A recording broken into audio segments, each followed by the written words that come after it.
Je ne comprends absolument pas ce qui m'arrive. Je ne comprends pas pourquoi je suis puni. Je ne comprends surtout pas pourquoi est-ce qu'on ne met pas en prison. On va vite me faire comprendre que les services psychosociaux ne sont pas là pour, ils n'ont pas le temps, ils n'ont pas les moyens, ils n'ont pas le personnel et donc ils n'ont pas de solution si ce n'est je mords sur ma chic et j'attends que ma peine se finisse, quoi. Et ce ne sera pas ma seule peine de prison, non. Bonsoir à toutes et tous, bienvenue dans cette nouvelle émission de Libre Ensemble, votre rendez-vous de la laïcité. C'est le témoignage de Bruno que je vous ai proposé pour ouvrir cette émission, ce soir consacrée aux enjeux de santé en prison. Chris Meurant, directeur du pôle psychosocial de l'ASBL Transit, est avec moi ce soir. Alors en quelques mots, Transit, c'est un centre d'accueil d'urgence pour personnes dépendantes aux drogues. Chris, avant de présenter les autres invités, je voudrais commencer avec vous, en revenant sur cette courte interview de Bruno, enregistrée en 2018, il y a 3 ans, et tous les deux, nous l'avons bien connu en fait, et vous plus encore que moi d'ailleurs, je pense. Oui Pierre, c'est pas sans émotion que j'entends Bruno avec un témoignage très, très réel, très vrai, assez représentatif de ce qu'il était. Et c'est pas sans émotion parce qu'en fait, on a malheureusement appris son décès cet été. Ça a été une onde de choc auprès de nous, auprès des collègues, auprès d'un ensemble de partenaires du secteur. Et avec lui, c'est vraiment la faillite d'un système qu'on a malheureusement pu constater. Son témoignage mettait en avant qu'il attendait sa peine pour finalement revivre. C'est un petit peu le scénario qu'on rencontre fréquemment. Les services psychosociaux essayent, pendant les peines de prison, de faire un maximum. Le réel travail commence après. Et c'est vraiment pour des personnes qui sortent de prison, qui n'ont pas un pied à terre. C'est le grand retour à la rue, ce qui a été son cas. Donc voilà, Bruno, ça a été quelqu'un qui a mis énormément d'énergie à établir une série de trajets de soins, dont il a pu en réussir certains avec beaucoup de succès. Et puis il y a un ensemble de choses à de nouveau parasiter certains éléments. Et oui, c'est vraiment quelqu'un qui symbolise aussi cette criminalisation des drogues, quelqu'un qui a passé énormément d'années de prison pour des questions liées à ses usages de différents produits. Et donc c'est avec beaucoup d'émotion que je réentends sa voix et son discours. Chris, est-ce que c'est un échec? Et si c'est un échec de quoi en fin de compte? Oui, c'est vraiment l'échec la faillite d'un système. C'est quelqu'un qui, malgré beaucoup d'efforts, tant les siens que celles des différents services qui ont pu à un moment donné essayer de l'aider à mettre le pied à l'étrier, qui malgré beaucoup de tentatives, est retourné, c'est pas à ses démons, mais à une série de difficultés. Et finalement, c'est la rue qui aura eu le dernier mot. La guerre à la drogue, et on ne cesse de le répéter, ne fonctionne pas. Et ici, on a l'illustration de quelqu'un qui, malheureusement, est dans les dommages collatéraux de ces stratégies d'intervention contre lesquelles on se bat et pour lesquelles il y a tellement d'autres moyens de recherche de solutions. Alors également avec nous ce soir, Vinciane Salier. Bonsoir. Vous êtes la directrice de l'ASBL iCare, ASBL qui sensibilise les détenus à la réduction des risques. Et en duplex depuis Montpellier, Fadi Meroué, vous êtes directeur de l'unité sanitaire de la maison d'arrêt de Villeneuve-les-Maguelone. J'espère que je prononce bien. Bonsoir docteur. Allô, oui, bonsoir, je vous entends. Fadi, je vais peut-être commencer avec vous. Le docteur que vous êtes, qu'en avez-vous pensé de cette introduction? Les quelques mots de Bruno qui nous a quittés cet été, sans doute décédé d'une overdose dans un squat du côté de Verviers. On pensait, on réfléchissait à l'échec que ça pouvait représenter d'un système. Qu'en pensez-vous? Oui, enfin moi je dirais d'abord l'échec, c'est l'échec de la société en général. La prison n'est que le reflet de la société et de la société qu'on veut. Quand on regarde un petit peu les prisons du nord de l'Europe et les prisons du sud de l'Europe, on voit cette différence sur le choix de la société. Chez nous, toute personne qui commet un délit doit aller en prison, voilà. Et pour la société, une fois qu'il rentre en prison, on a l'impression qu'il doit ressortir propre. Voilà. Comme une machine à laver, et puis il rentre dedans et on ressort propre. Donc on ne veut pas reconnaître que ce sont des personnes qui, déjà à l'extérieur, cumulent un petit peu les vulnérabilités, et que la prison va être encore des vulnérabilités qui se rajoutent à leur précarité. Et ça fait voilà ce qu'on a. Donc le choix de la prison aujourd'hui, c'est simplement qu'on veut mettre en prison ce qu'on ne veut pas voir à l'extérieur. Ce qu'on ne veut pas voir à l'extérieur, c'est un peu toutes ces personnes qui, soit usagères de drogue, soit qui ont commis des délits, et quand on les met ensemble, ils continuent la même chose à l'intérieur. Voilà. Donc avant tout, c'est ça que je veux mettre en avant, c'est quelle société on veut, et c'est Victor Hugo qui disait que si on construisait plus d'écoles, il y aura peut-être moins de prisons aujourd'hui. Alors Vinciane Sallier, vous aussi, vous connaissez bien la prison de l'intérieur. Vous partagez cet avis du docteur Merouet? Oui, tout à fait. Je crois que cette question aussi de sortir propre, de se donner l'illusion que la prison va être un temps de reconstruction et puis de réinsertion, c'est tout le contraire aujourd'hui.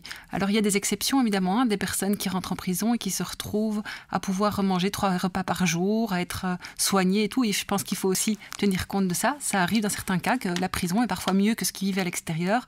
Et de nouveau, c'est un échec de la société en général. Mais pour la plupart, comme dit le docteur Merouet, c'est un renforcement des vulnérabilités à tout niveau. Ça touche à l'isolement, à la perte des contacts familiaux, de logement, de travail, et surtout une perte de considération. Être détenu, c'est quand même être un moins que rien. Voilà, on ne va pas forcément considérer la parole d'un détenu, parce que forcément un détenu, et surtout s'il est consommateur de drogue, va être quelqu'un qui va être considéré comme un menteur, quelqu'un qu'il ne faut pas écouter, spécifiquement. Alors pour continuer sur cette question du droit à la santé en prison, je vous propose d'écouter Lise Meunier. Alors elle est également médecin, membre du réseau Hépatite C. Vous allez l'entendre à travers le cas de l'hépatite C, c'est tout l'enjeu d'un droit fondamental qui se révèle. On l'écoute. L'hépatite C concerne des publics particuliers, essentiellement usagers de drogue, les personnes donc en milieu carcéral, qui sont particulièrement à risque, beaucoup plus à risque que la population générale, d'avoir rencontré cette maladie. Aujourd'hui, on peut dépister facilement, traiter et guérir cette maladie avec des traitements très efficaces en 2-3 mois. Quand on travaille dans le secteur des assuétudes, on le sait bien qu'on a plein de difficultés pour faire rentrer nos patients dans le système de soins qui existe, d'où le concept du secteur associatif d'accueil inconditionnel et d'accueil bas seuil d'accès pour essayer de réaffilier ces patients-là dans le système de soins. Ça veut dire qu'il y a beaucoup de patients donc, usagers de drogue et de patients incarcérés qui ne sont pas dépistés et qui ne sont pas traités de cette maladie, avec un risque d'évoluer vers la cirrhose du foie et des complications graves. Donc bien sûr ça pose problème au niveau médical, au niveau humain, au niveau droit humain, puisque finalement on n'a pas le même accès aux soins si on est un citoyen lambda ou un citoyen avec des facteurs de vulnérabilité sociale. Alors le problème majeur évidemment, c'est que ces traitements contre l'hépatite C sont excellents. On a atteint l'idéal des traitements avec un problème majeur qui est la question des prix imposés par l'industrie pharmaceutique de ces médicaments. On parle de traitements qui coûtent entre 20 000 € et 30 000 € par patient. Donc c'est énorme, c'est indécent. Et donc là-dessus, il y a une vraie responsabilité du pharmaceutique dans cette inégalité d'accès aux soins. Et là où évidemment ça a un impact, cette question des prix, c'est que du fait de la stigmatisation sur ce public particulier, le discours, me semble-t-il, sous-jacent, latent, c'est on va quand même pas aller dépenser du pognon pour des gens qui se sont contaminés et qui l'ont bien cherché. Fadi Merouet, je me tourne vers vous, vous qui œuvrez en prison. Que pensez-vous de cette interview de Lise Meunier ? Alors plusieurs choses. Tout d'abord, ce qu'il faut savoir, c'est qu'en prison, on peut avoir des moyens, mais on ne peut pas obliger une personne à se faire dépister. Il n'y a pas de soins contraints en prison. Chaque fois qu'on doit mener un acte ou faire un acte médical ou paramédical, il faut avoir le consentement du patient et l'acceptation du patient. Donc, il est vrai qu'on doit dépister. On dépiste souvent mieux en prison qu'à l'extérieur, parce que ce sont des personnes qui parfois vont être en contact avec un monde médical à l'intérieur de la prison, qui ne l'ont pas parfois à l'extérieur, vu leur précarité, vu leur marginalité. Donc ça, c'est un premier point. Donc c'est sûr qu'il faut dépister. Après, il peut y avoir des différences entre les pays. En France, aujourd'hui, on a les moyens de traiter les hépatites en milieu carcéral, chez les usagers de drogue. Il n'y a aucune limitation dans dans le traitement, je veux dire, même si toutes les prisons ne s'y mettent pas vraiment comme il faut.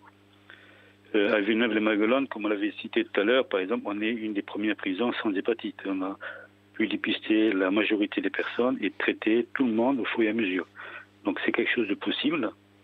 Et juste pour rappeler que l'OMS a décrété 2030 comme étant la fin de la pandémie, la fin de l'hépatite C.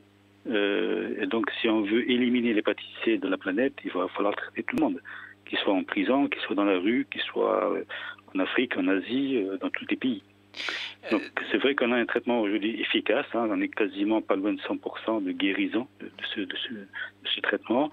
Un traitement une guérison qui se fait en 2-3 mois, comme on dit Lise, en 2-3 mois, ça n'existe pas. Quand on prend le VIH, on traite les gens, on doit soigner les gens pendant 25 ou 30 ans, on voit bien les sommes dépensées ou dans d'autres pathologies.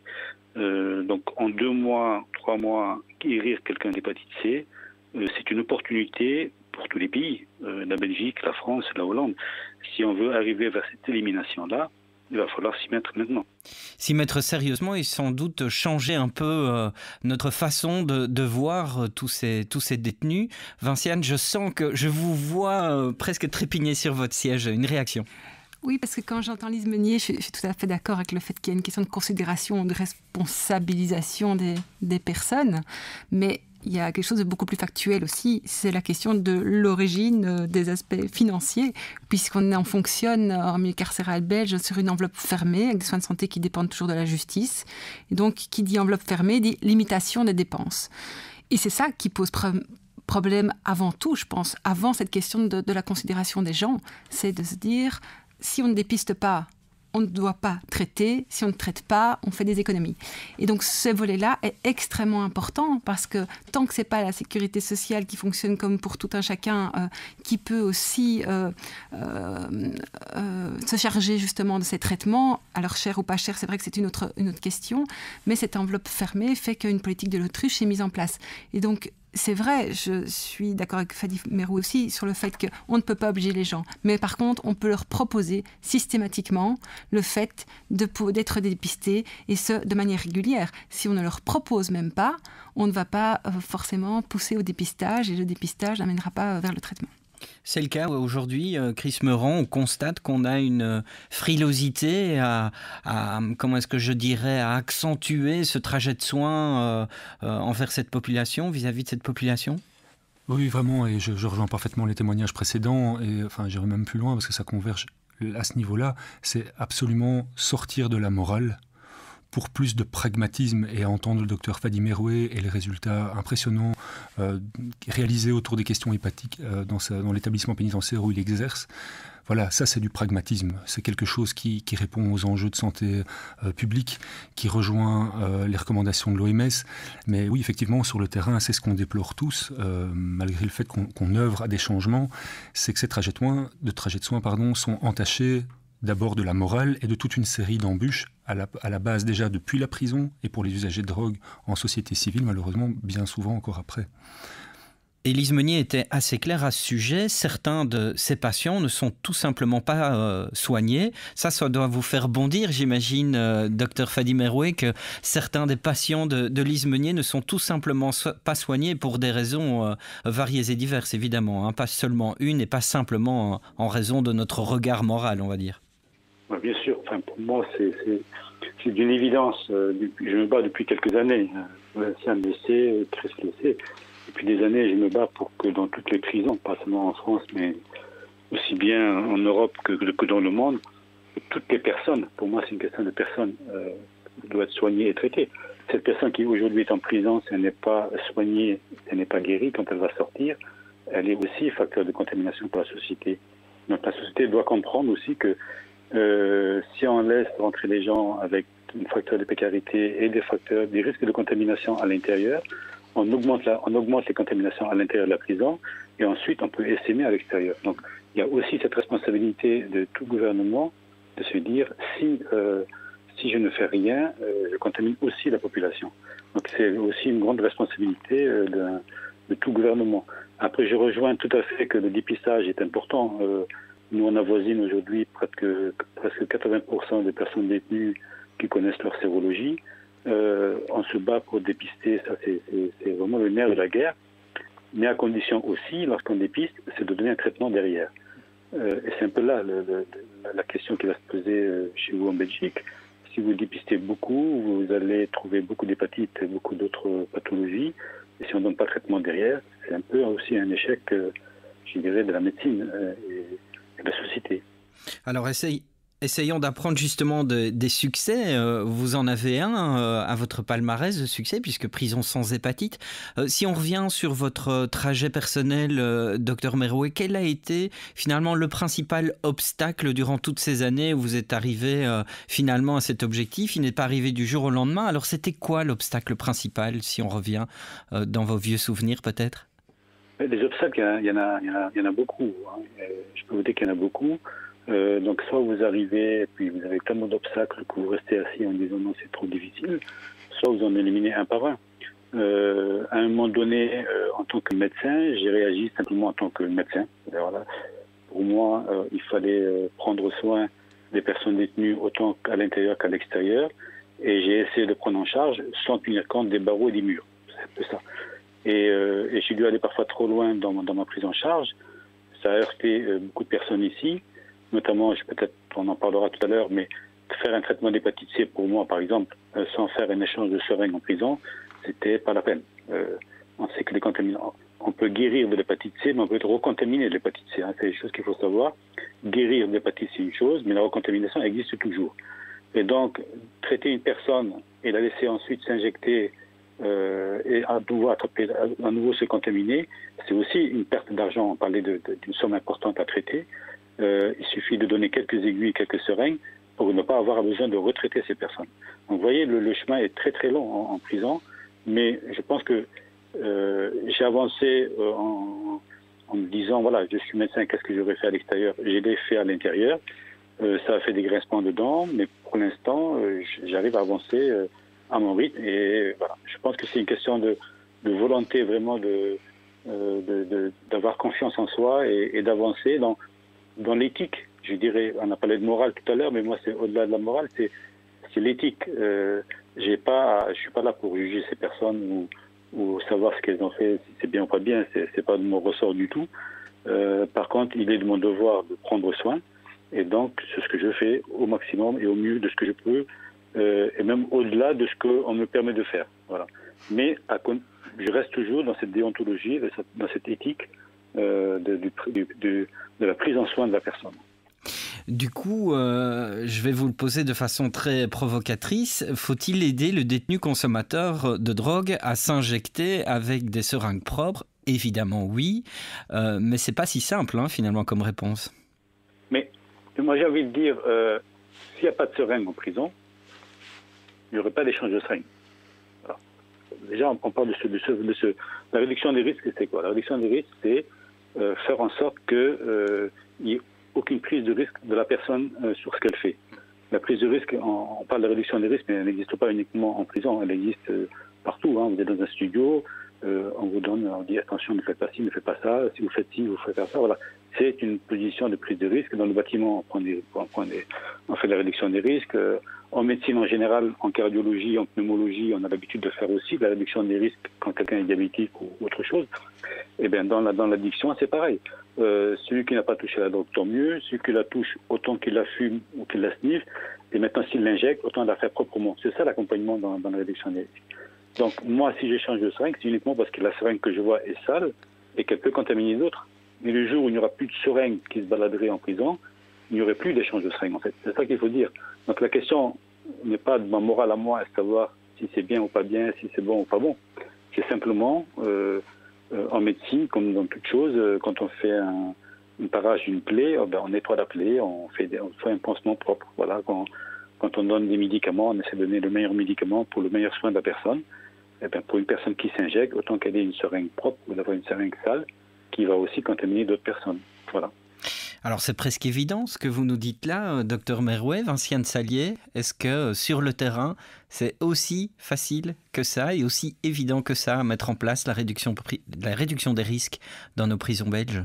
Alors, pas du tout, mais bon, c'est le même chemin qui a pu se faire dans d'autres pays, je pense, avant. Déjà, il s'agit de leur donner accès à des traitements de substitution quand ils consomment de l'héroïne ou d'autres produits dérivés. Et déjà ça, le chemin a été très très long. Et en fait, le problème chez nous, c'est que c'est souvent dépendant de volonté individuelle. Si les directives étaient peut-être plus claires, avec une politique en matière de santé carcérale plus claire, les choses seraient déjà plus simples. Je vous donne des exemples. Dans la prison de Lantin, il y a, je dirais, une dizaine d'années, je n'ai pas la date exacte, on avait à un moment 2 ou 3 détenus sous traitement de substitution sur une prison donc, qui fait de 900 à 1000 détenus. Changement de médecin, un nouveau arrive et voilà, de mois en mois, parce que d'abord il y a eu beaucoup de difficultés évidemment à accepter qu'il y ait une consultation spécifique d'addictologie, donc les agents pénitentiaires n'amenaient personne, enfin c'était très compliqué. Mais donc si on regarde, je n'ai pas les chiffres sous les yeux, mais le nombre de personnes sous traitement de substitution 5 ans plus tard, ça a tout changé. Et ce n'est pas une question d'avoir plus de consommateurs, ils étaient déjà là évidemment. C'est juste une question d'y faire attention, de prendre en compte cette problématique et de leur donner accès à un traitement. Donc on est là juste sur le traitement de substitution qui sont quand même là en Belgique depuis pas mal d'années. Après, quand on commence à parler réduction des risques, alors tant qu'on donne des petites brochures, enfin des choses, voilà, des petites informations de toutes sortes, ça passe tout seul. Mais dès qu'on touche à la question du matériel, évidemment, on se retrouve devant des hauts murs, hein, c'est le cas de le dire, parce que ça vient toucher à cette question de est-ce qu'en donnant du matériel de réduction des risques, on n'est pas occupé à pousser, à inciter à la consommation. Et là, je pense qu'on voit vraiment quelque chose de l'ordre d'un retard, je vais dire, entre ce qui se fait à l'extérieur et la prison, même au niveau des visions et de la manière d'aborder ces questions d'usage de drogue. Il y a des jours où on se dit, mais en fait, on est 20 ans, 30 ans en arrière ici dans la manière de l'aborder. Mais ça touche aussi la question de est-ce que la prison est un lieu pour arrêter de consommer ? Et on a eu, nous, des réflexions de directeurs, parce qu'on a un projet donc, spécifique d'accompagnement des usagers de drogue. Et j'ai entendu des professionnels qui pouvaient dire « Ah, c'est bien, c'est un bon endroit pour arrêter de consommer ». Est-ce que la prison est un cadre, un contexte qui permet ça ? Quand on voit évidemment le renforcement, on disait, des vulnérabilités, l'anxiété que ça peut procurer de se faire incarcérer, la concentration du nombre de personnes qui consomment et autres, est-ce que c'est vraiment le lieu pour arrêter de consommer ? Et donc là-dessus, on a vraiment une question déjà de départ. Alors, si déjà c'est envisagé de cette façon-là, comment est-ce qu'on arrive à l'idée très pragmatique de limiter les risques par du matériel de consommation ? Voilà, et au contexte prison, il y a un contexte supplémentaire qui s'est invité dans votre travail à tous les deux, c'est l'enfermement dans l'enfermement, si je peux dire ça comme ça, c'est le fameux confinement, 18 mois. Ça a vraiment énormément perturbé votre travail de réduction des risques, et particulièrement chez vous, à l'ESBL Transit, Chris Meurant. Oui, enfin, le confinement, comme partout, a amené son lot de désagréments, voire son long lot de désagréments, de la partie à inventer les protocoles d'intervention liés au Covid, à toute une série de structurations liées à l'accueil des personnes, qu'on a d'ailleurs continué à faire sans interruption. Ça a vraiment été un moment, plein de moments intenses. Et sur la question spécifique de l'accueil des sortants de prison, ce qu'on fait habituellement depuis des années, et qu'on continue à faire, ça a vraiment été particulier. Il y avait ceux qui ne sortaient pas, ceux pour qui la sortie a été précipitée parce qu'ils rentraient dans des critères sur des longs congés ou des libérations anticipées. Donc à la limite, tant mieux, ils sortent, mais sans aucune préparation. Donc la préparation qui a déjà rarement lieu en amont, habituellement sans Covid, ici c'est précipité pour un certain nombre de personnes. Alors celles qui avaient un pied-à-terre, un filet social ou familial, tant mieux. C'est absolument pas le public avec lequel on travaille. Et donc du coup, il y a eu vraiment des rendez-vous ratés et qu'on a pu essayer de rattraper par moments, mais qui malheureusement n'étaient pas toujours suffisants. Il y a des personnes aussi qui étaient en congé pénitentiaire, et ça heureusement, et qui avaient peur de retourner en prison. Peur pour elles, peur d'infecter les co-détenus, et qui de toute façon, si elles réintégraient la prison, à ce moment-là, étaient mises un certain temps à l'isolement. Et donc on avait des personnes qui ne désiraient plus réintégrer la prison. Ça a été vraiment comme ça un enchevêtrement de situations très très particulières dans un contexte assez spécifique qu'on a connu, mais qui n'était pas sans difficulté. Je voudrais juste réagir à ce qui avait été dit juste avant sur la question des murs de la prison qui empêchent les stratégies de RDR qui fonctionnent tellement bien depuis 30 ans en société civile. Je tiens juste à rappeler que des stratégies d'offres combinées en matière de soins incluent le traitement, l'hépatite C, le dépistage et la réduction des risques. Quand on s'adresse de cette manière-là avec un éventail étoffé et complet en termes de stratégie d'intervention, ça marche en société civile. Je ne vois pas pourquoi ça ne marcherait pas en prison. Il nous suffirait simplement de laisser rentrer les professionnels actifs autour de ces questions-là et faire leur travail.